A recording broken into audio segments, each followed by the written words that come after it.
Welcome to Truth Radio with Cal Nawash.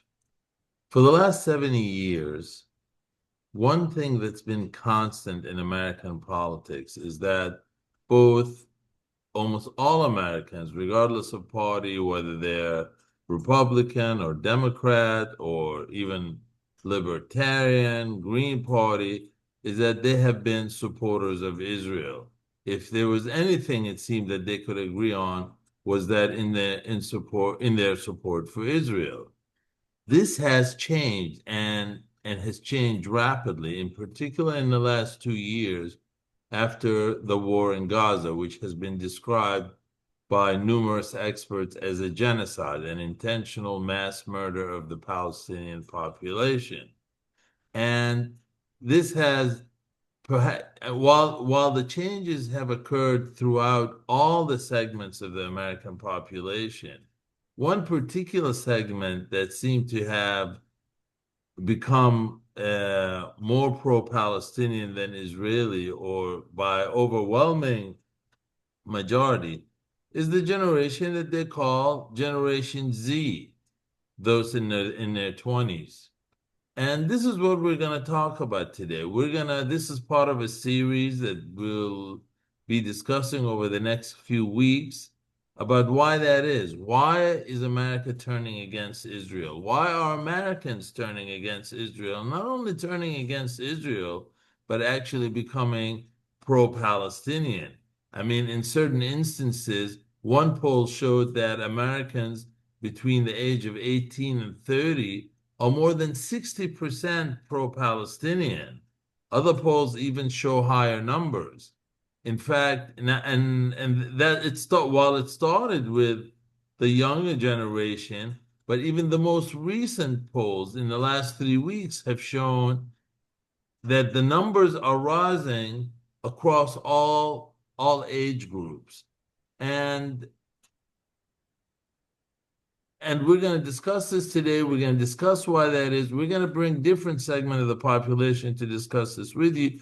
Today, we're going to particularly focus on what they call Generation Z. We have a special guest with us. His name is Holster, who is definitely from Generation Z, and he's is a college student. He's going to tell us about why he feels the way that he does and why so many of his peers feel the way that they do. You're talking about people who whose main concern, like probably everyone in their age group from past generations, which is go to school, find a job, maybe get married, start a career, have children. So, and I mention this because usually these are uh, overwhelming goals, and usually being involved in or having strong feelings about some political issue overseas usually takes the back burner. But that's not what's happening with this generation. The issue of Palestine and support for the Palestinians has actually become a local issue, and to the point that Generation Z is demonstrating, are willing to be arrested, are willing to sacrifice not getting a job, are willing to sacrifice being blackballed, if I'm to use that term, and they've become overwhelmingly passionate about this. I got my views about this, and we're going to certainly talk to Holster in a little while. But I think the main difference is in messaging. Over the last 70 years, certainly before the rise of social media, Israel had a pretty good control over messaging, both in their government and in the way they deliver their message.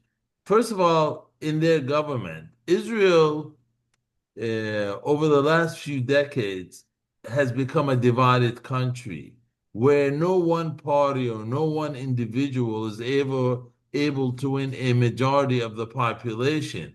This has forced whoever became the leader of Israel, in order to become a leader, has put him in a position where he has to create coalitions with other groups, other parties of different ideologies. And oftentimes, in particular the case with the current government, usually their hold on power is so fragile that they cannot maintain or demand the kind of discipline from their ministers and their government officials that they have in the past.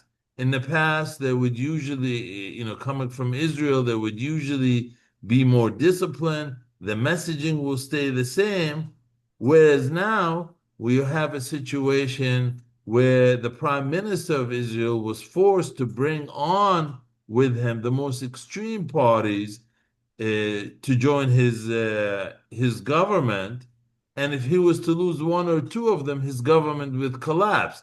So if one of his government officials was to say something that would be considered extreme or that would be considered unwise, in the past, the prime minister may put a stop with it. Hey, stop this. Well, now they can't.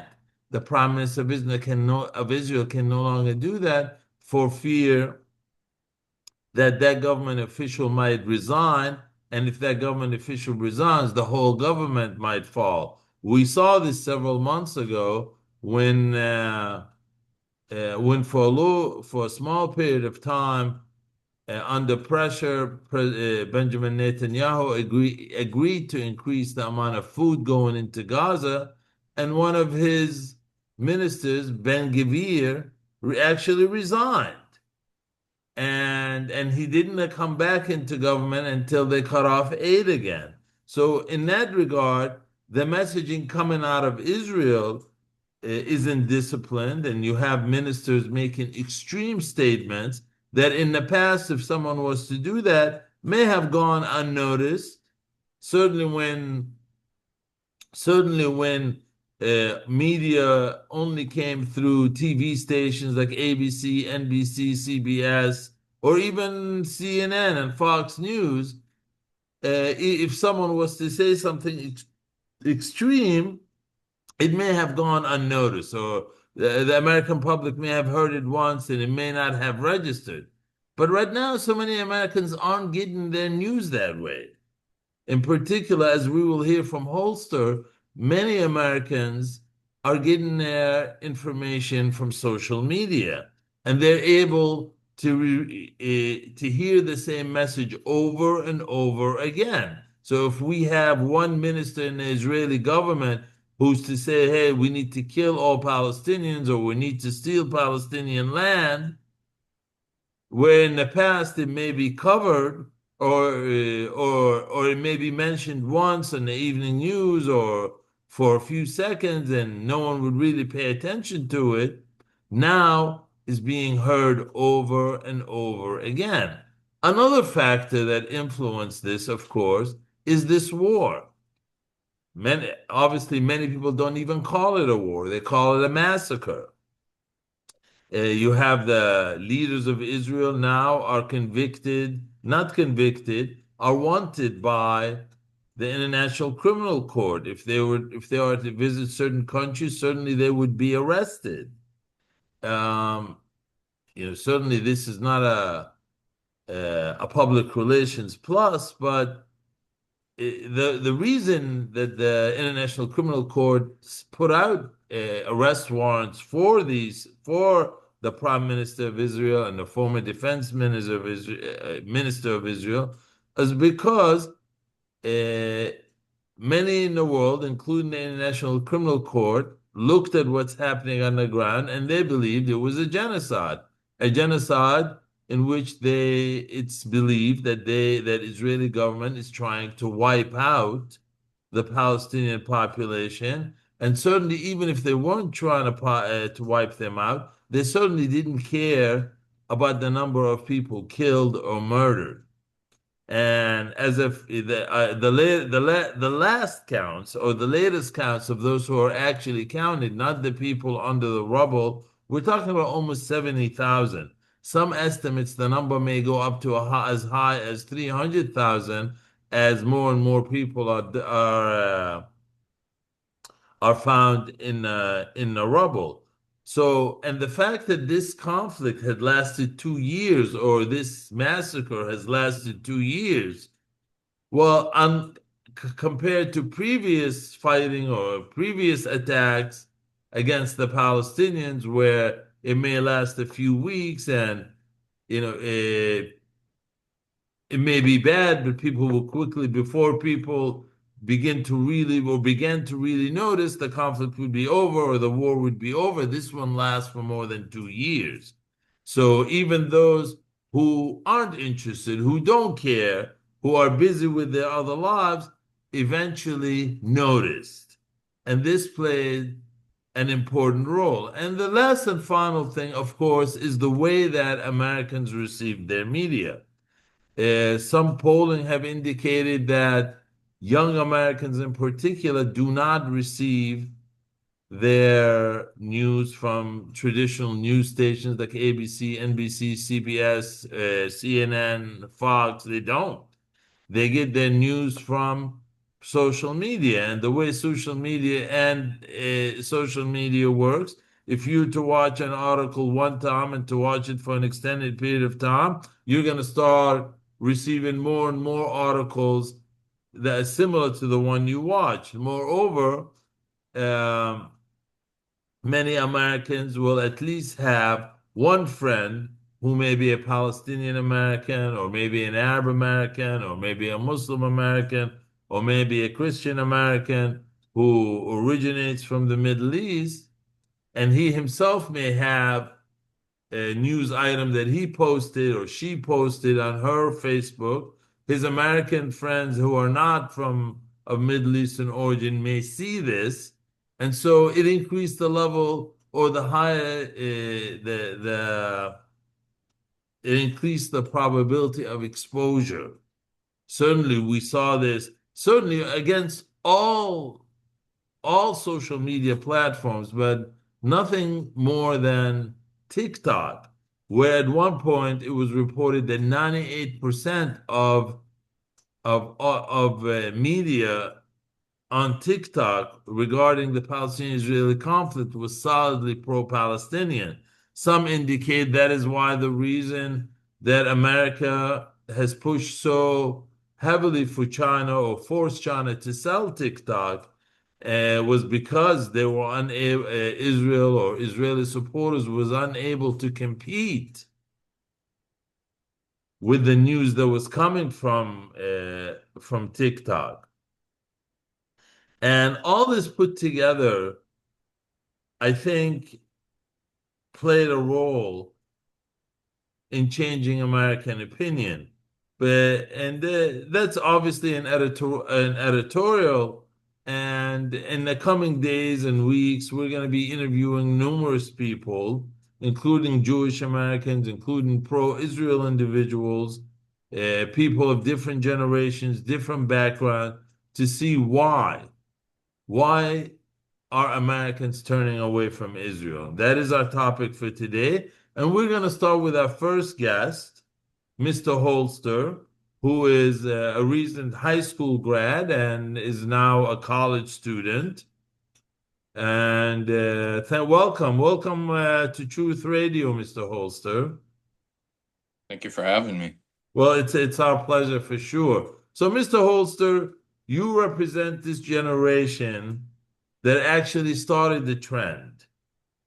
If polls are correct, your generation started the trend that for the first time in American history switched from being pro-Israeli to solidly pro-Palestinian.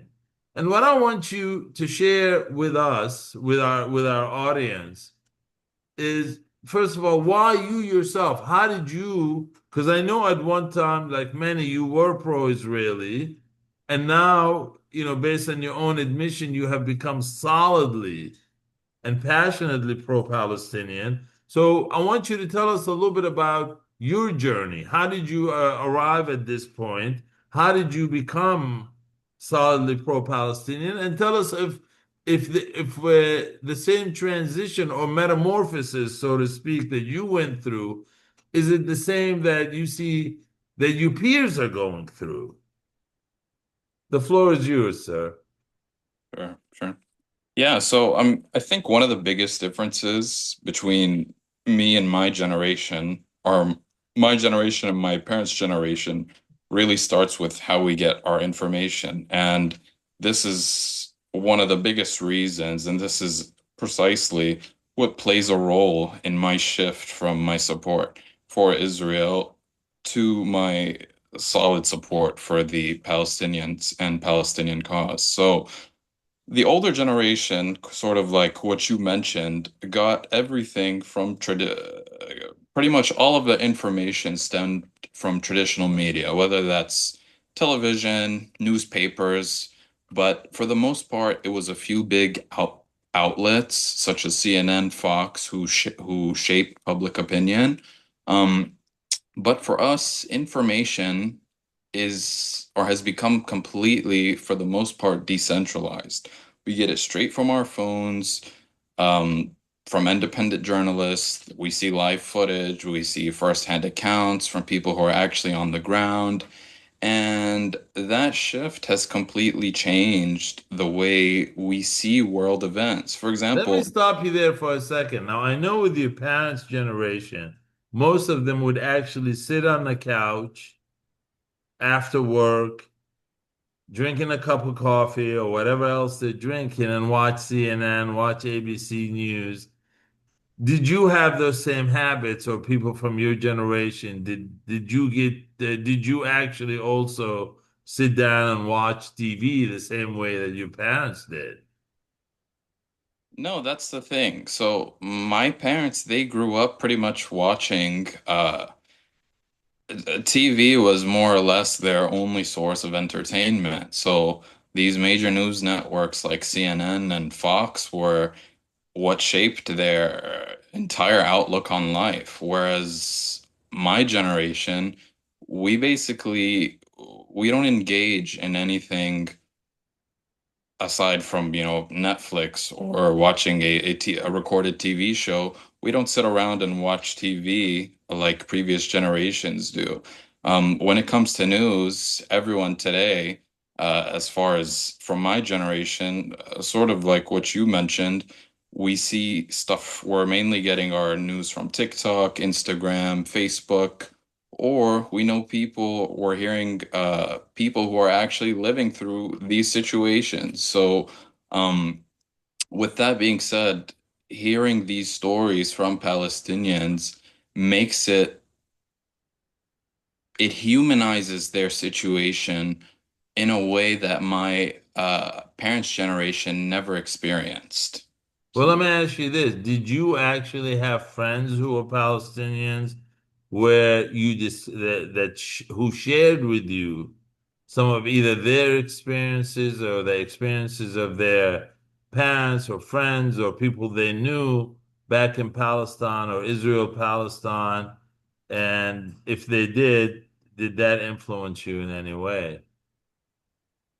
Yeah, yeah, absolutely. I actually have a friend who's from Gaza, and he had told me three of his family members had been killed, and their family was actually well, they were quite a wealthy family.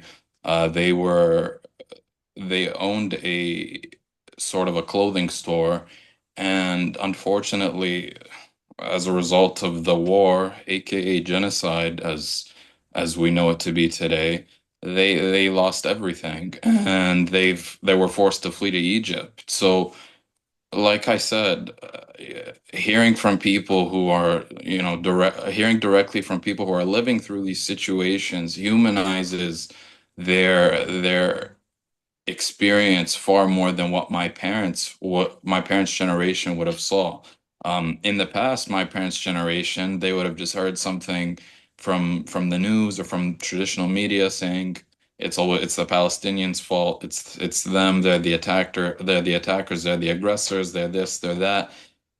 Whereas now, me personally, I'm seeing from a trustworthy friend who's telling me this is the story on the ground. This is what's occurring. And so obviously that there's just it's inevitable that that would influence my opinion on the situation over there. Well, you still have TV. I mean, you still have traditional TV stations, whether, and it's not just Fox News, as some people think, even on CNN or ABC or NBC, they still take the Israeli narrative or the Israeli point of view, or so, and certainly don't call whatever happened in Gaza a genocide, which basically means mass murder. Why did you, first of all, did you come to the conclusion that it's a genocide? And if you did, why? Certainly, there are other voices who say it's not a genocide. This is just war, and people die, and unfortunately, people die. And when war happens, and you certainly have heard many people, Israelis and friends of Israel who call the Israeli army the most moral army in the world. So why didn't you, for example, accept the notion that the Israeli army is the most moral army in the world? Why didn't you accept the narrative as some or still to this day, traditional TV stations would say, hey, this is collateral damage. Things happen when there's a war. Why did you if you had reached the conclusion this was a genocide, why did you reach that conclusion when there are other voices who say that it's not? Sure, sure. Yeah, so I did reach the conclusion that it was a genocide. At the very beginning of the conflict, I wasn't so much on board with that idea.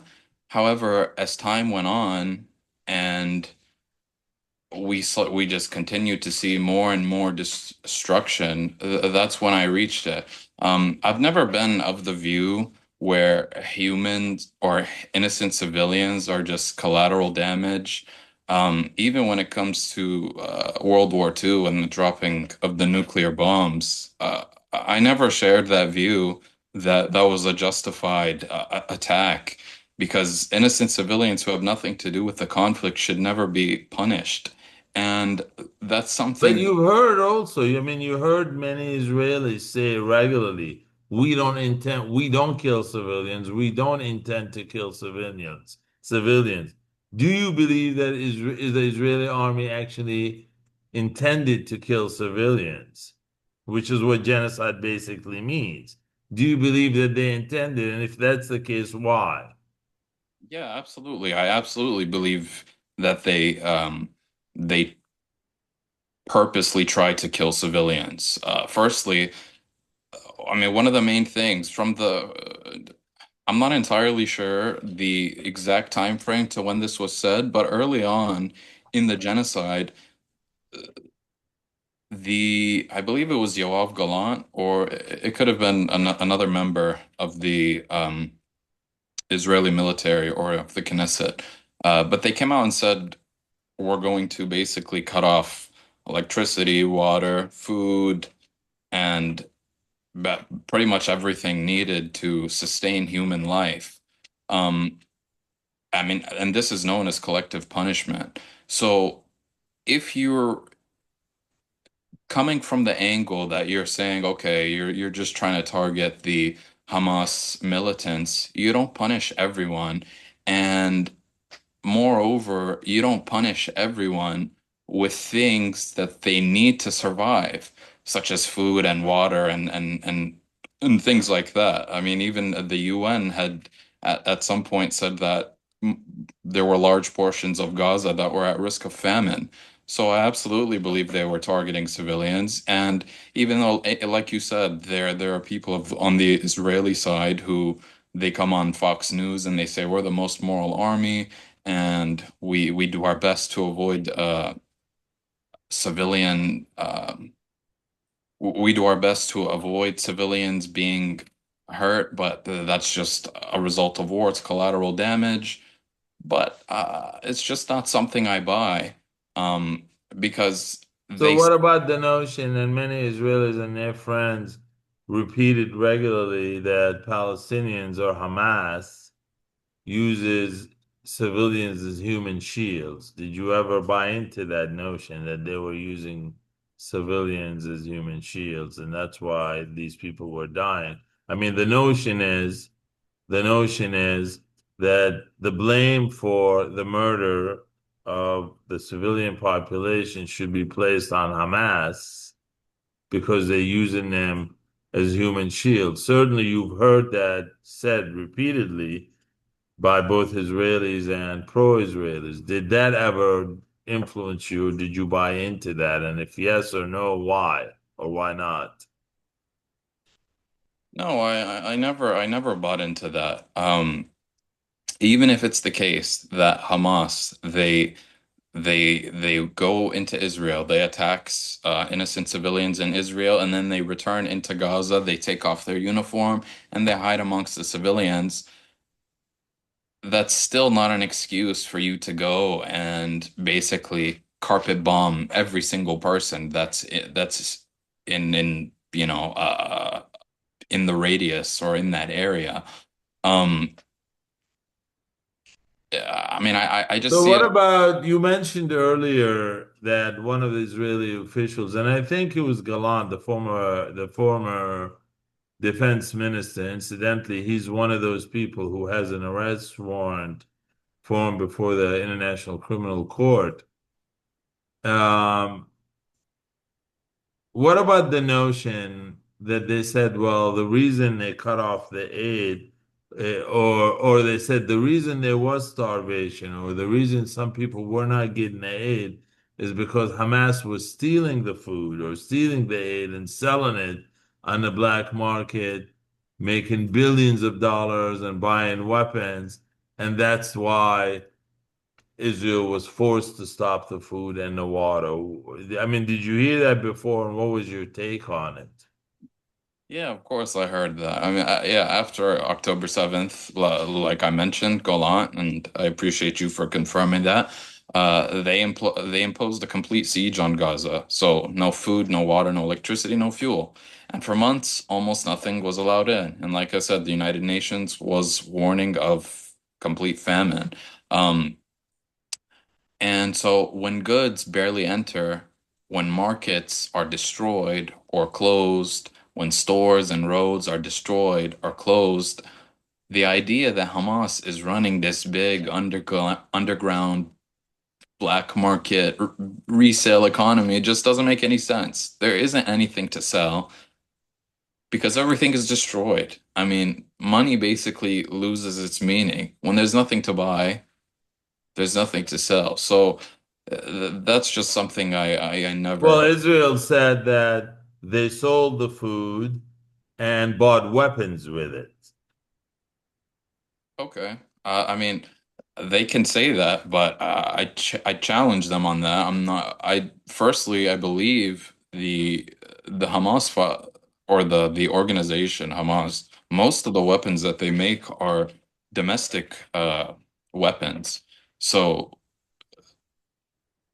any money that they would have collected, if they did collect anything, there wouldn't be anything to spend it on. It's not like they have a defense budget and they can go to Russia or China or whoever and say, we want this many drones, we want this many rocket launchers, this many missile batteries like the IDF can with the United States. The IDF can go to the US and say, we need more Iron Dome missile batteries. And the US will basically write a blank check and give them whatever they want. Conversely, Hamas doesn't have that luxury. So no, I don't think at all that even if they had that money, that there would be anything for them to do with it, whether So I it's want to get back to the point that you just mentioned, is that they can go back to the United States and request weapons, and America would basically give them a blank check for it. Hold that thought for a second. I want to go back to the same issue. You know, I'm fascinated listening to you, a person who has no background in this, and it sounds like I'm listening to an expert who's from the Middle East, and I mean, it's absolutely fascinating for me.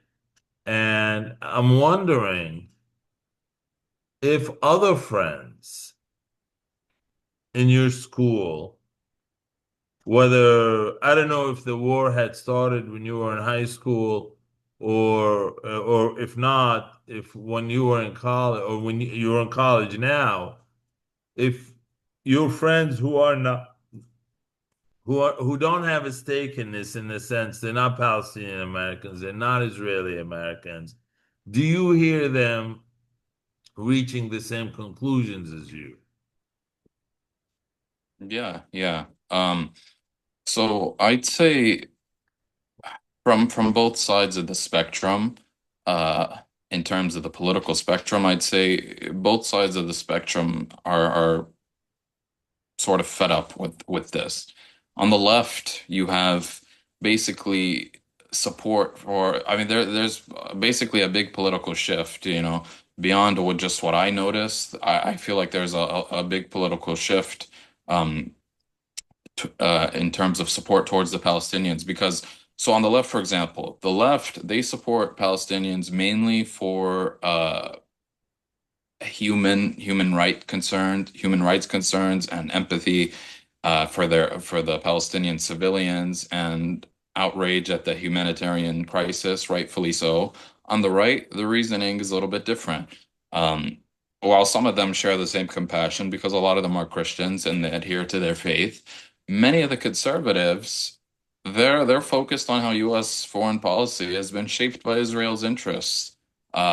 So whether that means the wars that Israel has brought the U.S. in, such as the Iraq War, which costed America trillions of dollars and thousands of young American lives with very little to show for it. Well, okay, well, hold that thought.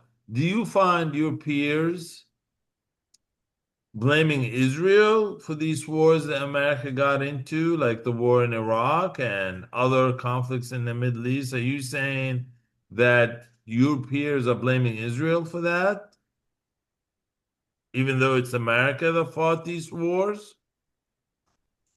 To an extent, yes. Obviously, I haven't spoken to everyone who has a who follows this war slash genocide, but to some extent, basically from the data the data or the knowledge I've collected from uh, whether it be it YouTube or TikTok, where many young Americans, that's pretty much where they congregate to discuss their political opinions. Yeah, many of them they do blame Israel for for these wars. They Well, that is interesting. I mean, you mentioned earlier, and I interrupt you because I think it's related. You talked about America writing a blank check for Israel. And, some of the independent radio that I see, you're talking about whether it's Piers Morgan or Tucker Carlson or Nick Fuentes or Candace Owens or certainly the Young Turks and there's this constant theme that look here, we need the money here in America. We need money for school. Our tuitions are expensive. Our health care is expensive. I mean, maybe most people around the world don't realize it, but in the United States today, we have a government shutdown. Basically, our government is closed. And one of the reasons, of course, it's closed is a fight over a subsidy that the US government gives those who are insured, who seek insurance, basically small business people or people with medium income who are who have their health insurance subsidized by the government. One of the disputes is what, by Trump. I don't think Trump wants to continue to fund that.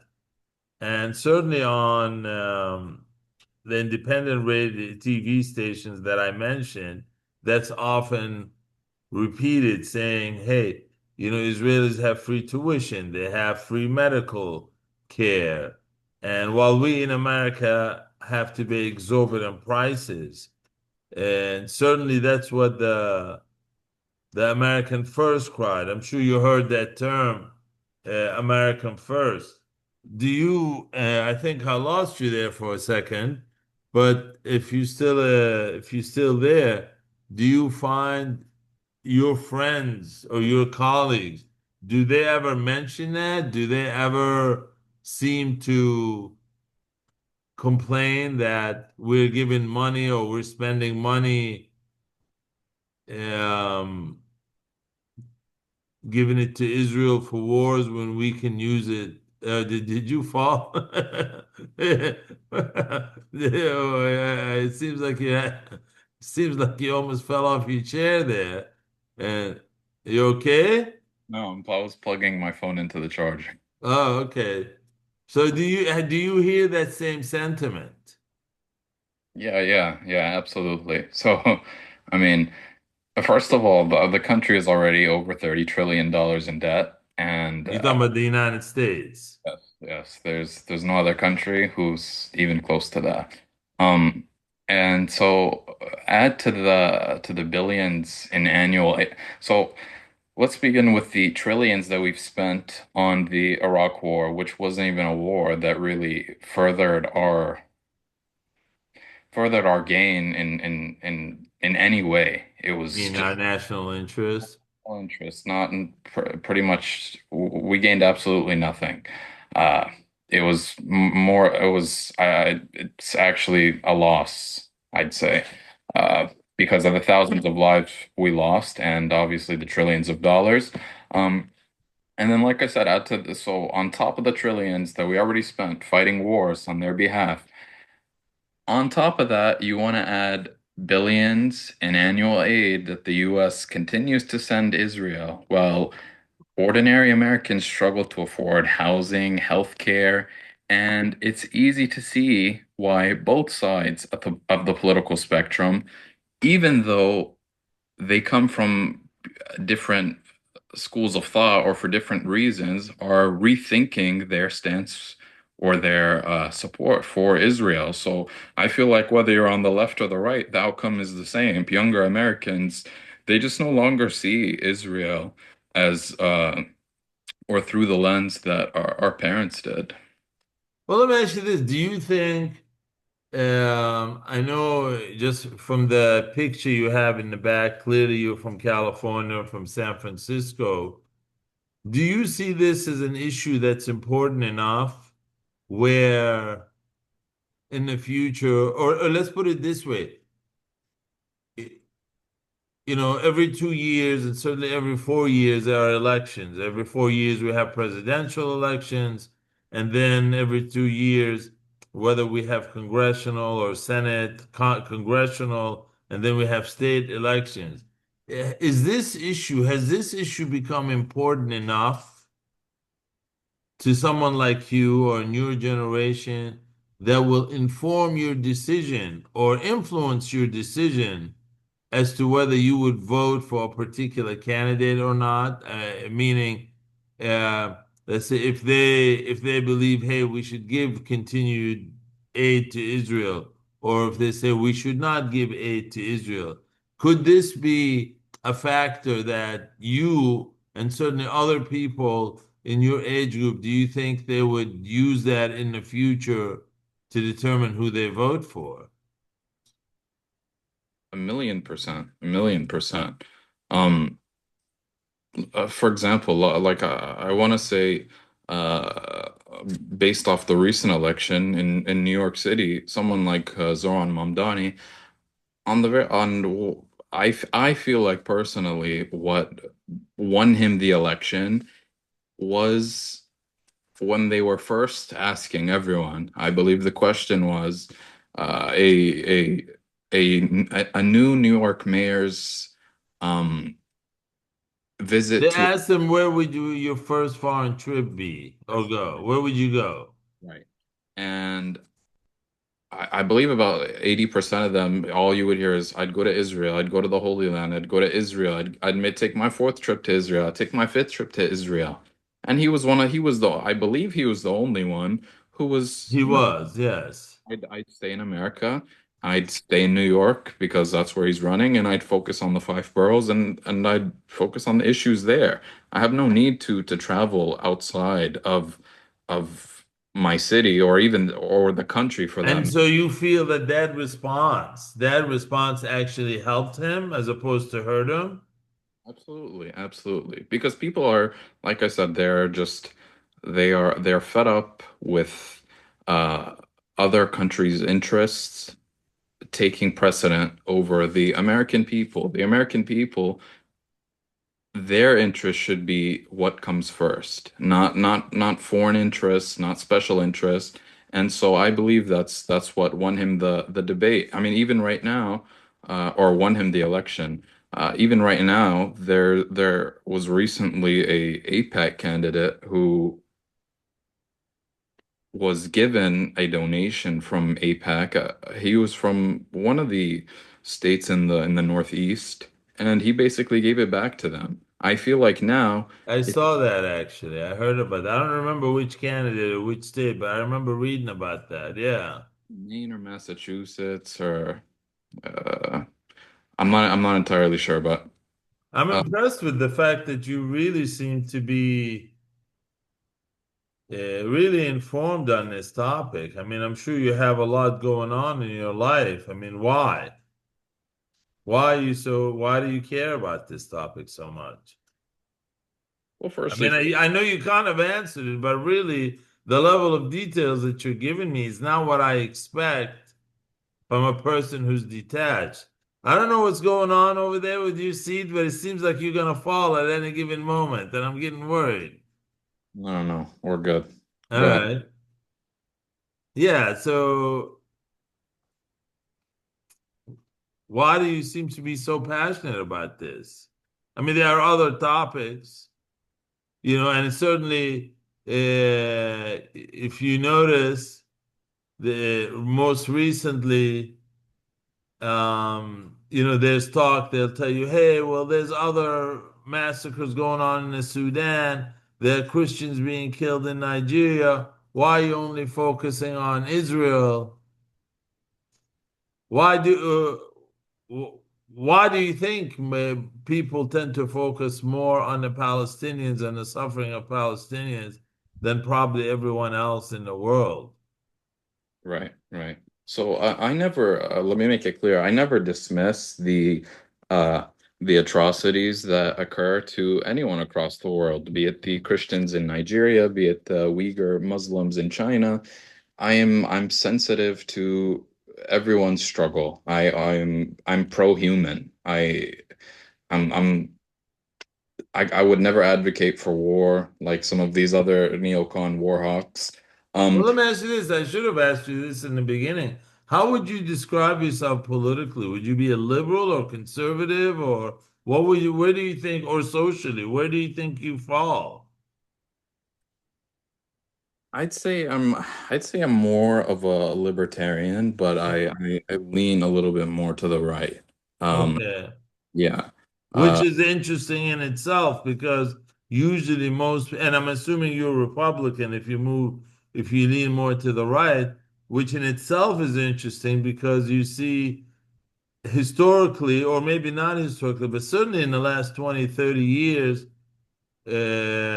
with the evangelical movement being so pro-Israel, many Republicans tend to be reflexively pro-Israel, and the fact that you're saying you lean to the right and yet you're so pro-Palestinian, that in itself is a story. Very interesting. yeah, yeah, for sure. I mean, another influence on that, I had seen I'd seen videos of people in Israel of Christians being spat on when they're making their pilgrimage. So despite the I guess the status quo, where basically if you're leaning to the right, it means you have to pledge allegiance to the United States and pledge allegiance to Israel. I just don't see it like that. I feel like the majority of my generation does not see it like that anymore either. We want to focus on this country and we want what's best for us. It's starting to become less of America first and more of America only.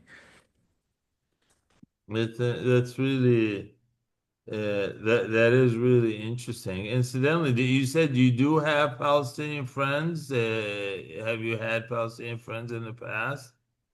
Yeah, yeah. I have I have one Palestinian friend, and but he has a whole family of cousins, um, so I pretty much know them all. But like I said, a few of his family members had been killed, and he told me his story about how his family they lost their store in Gaza. So I'm absolutely sensitive to that matter, Let and me ask you one last question because I know you've been really generous with your time. I'm sure you have to study, but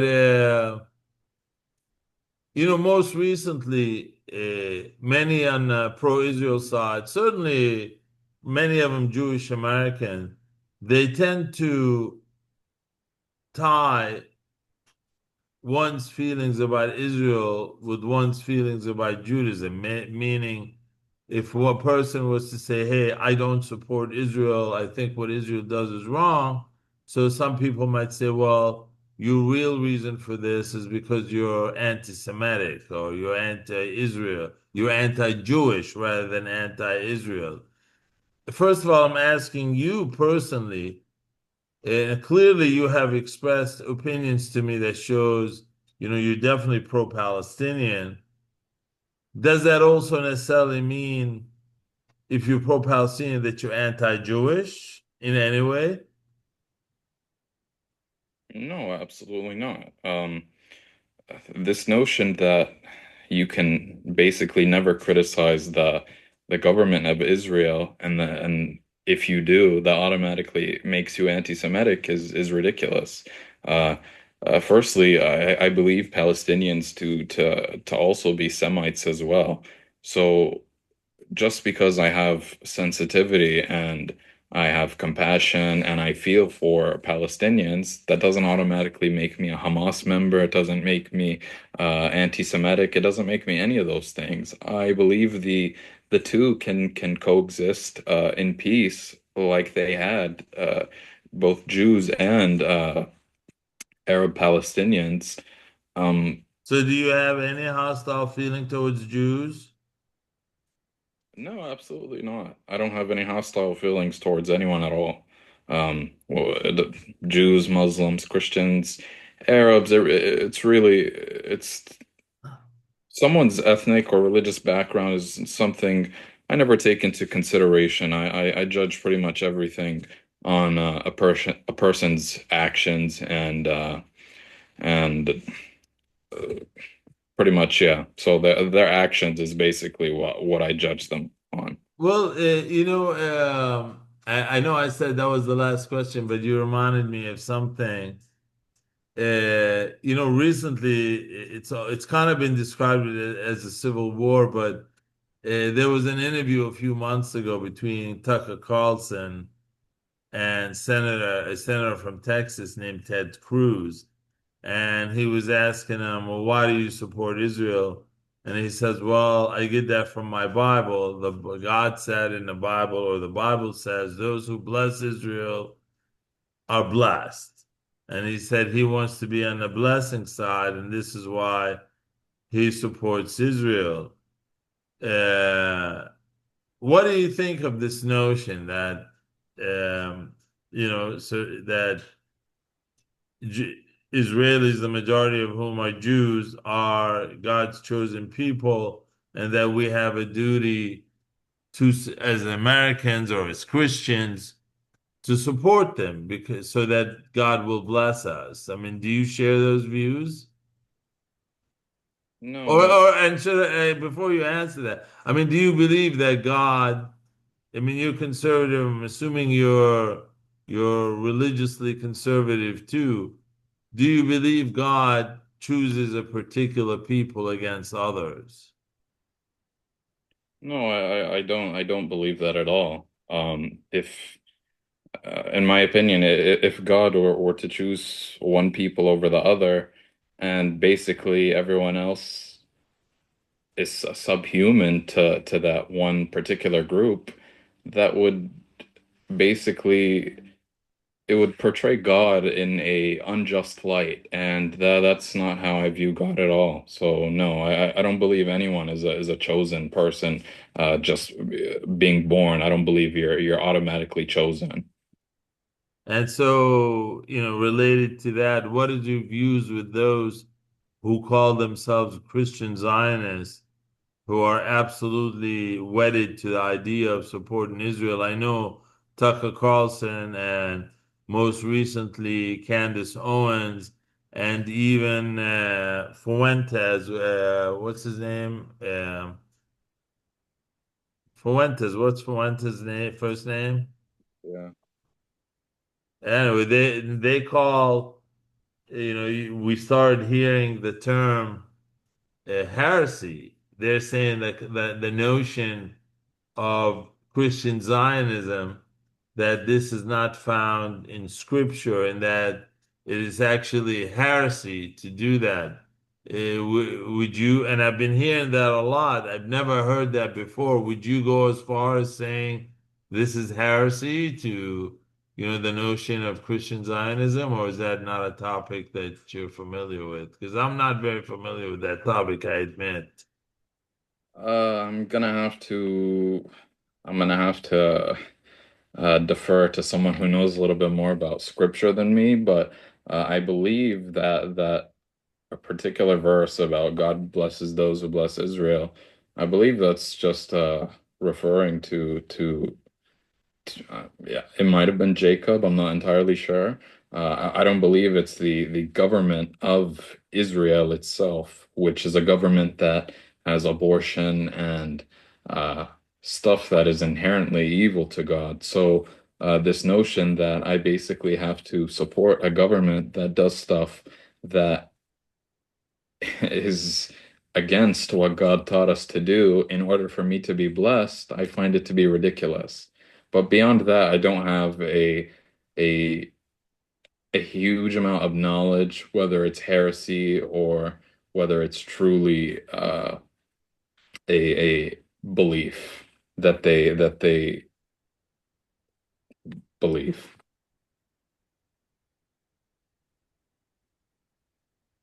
or that has any basis. Well, thank you. Thank you very much for joining us today. I hope we didn't keep you away from your studies, and certainly we look forward to having you a guest again in the future. And to our audience, we're going to be visiting this audience again. Hopefully, in the next week, we're going to bring some who are in the pro-Israel side to discuss their view of this. This is Truth Radio. We are not. We don't believe in censorship. We do not favor one attitude towards other. We only seek the truth. So thank you so much for joining us, and we'll see you next week.